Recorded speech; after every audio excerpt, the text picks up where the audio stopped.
আজকে বাজার থেকে অনেক আমুদি মাছ এনেছি। আপনারা বিভিন্ন নামে ডাকতে পারেন, তবে বাঙাল মতে এটাকে আমুদি মাছই বলে। আজ হবে আমুদি মাছের ফিশ ফ্রাই। প্রথমে মাছগুলোকে ভালো করে কেটে ধুয়ে নিয়েছি। অবশ্যই মাথাগুলোকে বাদ দেবেন। ফিশ ফ্রাইয়ে যদি মাছের মাথা মুখে পড়ে তবে মোটেই ভালো লাগবে না। প্রথমেই ভালো করে কেটে ধুয়ে নুন হলুদ মাখিয়ে নিয়েছি। এরপর 2 কাপ বেসনের মধ্যে নুন, হলুদ, লঙ্কার গুঁড়ো আর একটু বেকিং সোডা দিয়ে ভালো করে মাখিয়ে একটা সুন্দর কনসিস্টেন্সির ব্যাটার তৈরি করতে হবে।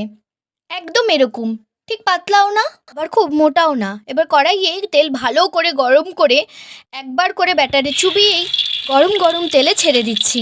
ইতিমধ্যে রান্নাঘরে এসে উঁকি মারা হয়ে গেছে। আবদার না করেই যখন ফিশ ফ্রাই পাবে তখন তার মজাটাই আলাদা। দেখুন কি সুন্দর চটপট ভেজে নিলাম। এবার লাল লাল করে উল্টে পাল্টে ভেজে নেব ওই পিঠটাও। এটা আপনারা চাইলে ভাত দিয়েও খেতে পারেন, তবে আমার মেয়ে এমনিই খেয়েছে। গরম গরম ক্রিস্পি হয়েছে, খুব সুন্দর তুলতুলে।